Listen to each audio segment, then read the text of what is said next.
Income Tax Department has served a notice to actor and filmmaker Prithviraj Sukumaran in The Enforcement Directorate conducted searches at Gokulam Gopalan's Gokulam Group's office and residence in Chennai on Am I a hypocrite for being okay with Empuraan while having problems with the Kerala story?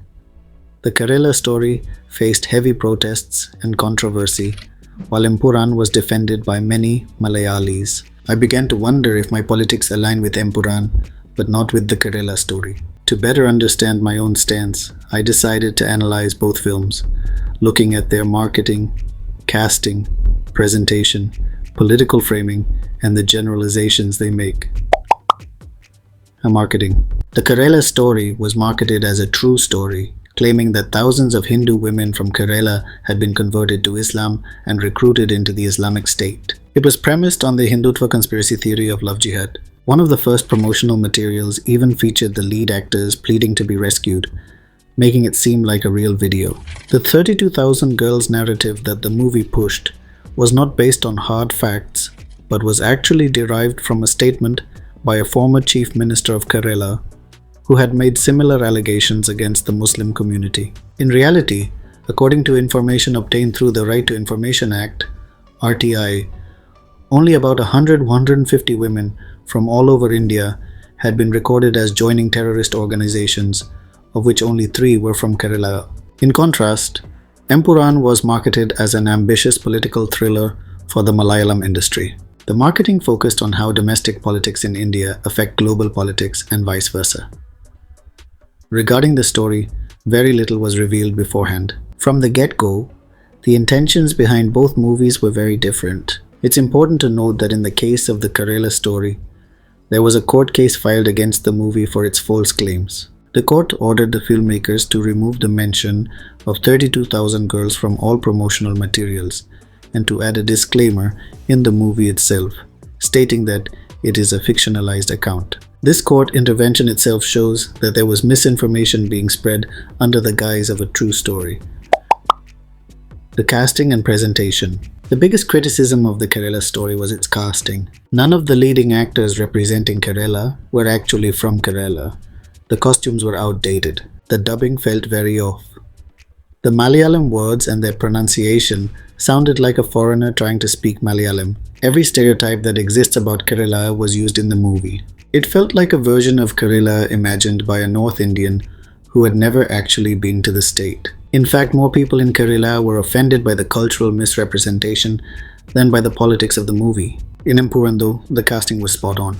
If a character needed to speak Hindi, they cast actors who could actually speak Hindi. The problem of English-speaking actors in Indian cinema was also handled well by actually casting Hollywood actors who knew how to act. The costumes in Empuraan were not used to represent any identity or reinforce stereotypes. The representation was natural and not based on cliches. Politics portrayed. The makers of the Kerala story were very open about their political leanings. The director himself often spoke publicly about his stance. The movie claimed that 32,000 girls from Kerala were converted and joined terrorist groups.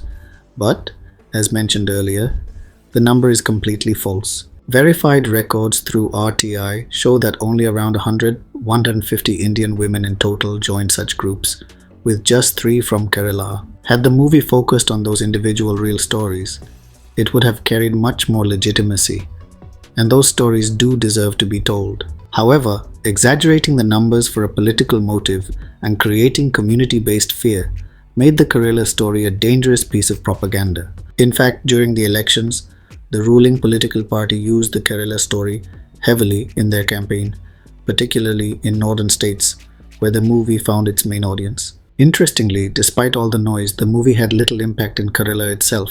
On the other hand, Empuraan, although states it is a fictional story at the beginning, it is clear that it is based around real incidents like the Gujarat riots. The movie touches on the Godhra train burning incident, which allegedly involved members of the Muslim community and sparked the riots, but chooses to show it only briefly in the title credits. The movie instead focuses on the Gujarat riots that followed, where political exploitation was rampant. Critics of Empuraan claim that the Godhra incident is not shown properly and that the movie is one-sided. But many of these critics seem to have not seen the movie because the Godhra event is shown, though subtly. The makers chose to keep it vague because even today, the involvement of certain groups in the Godhra attack remains highly debated. They focused on the aftermath, where the state's silence and political gain became the central issue.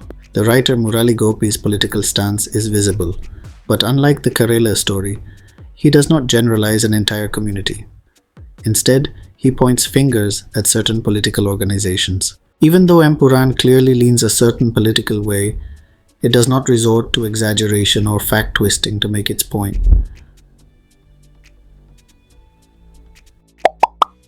Generalization.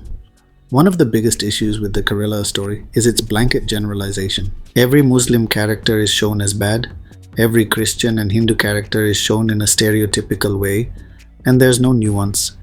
It paints entire communities with a single brushstroke. Empuraan, however, avoids this trap. The perpetrators of the violence are not shown as the Hindu community as a whole, but as members of specific political organizations that manipulated events for their own gain. There is even a character in Empuraan, Subhadra Ben, who clearly says that the violence was not religiously motivated, but politically motivated. That distinction makes a huge difference in the narrative tone and fairness of the film.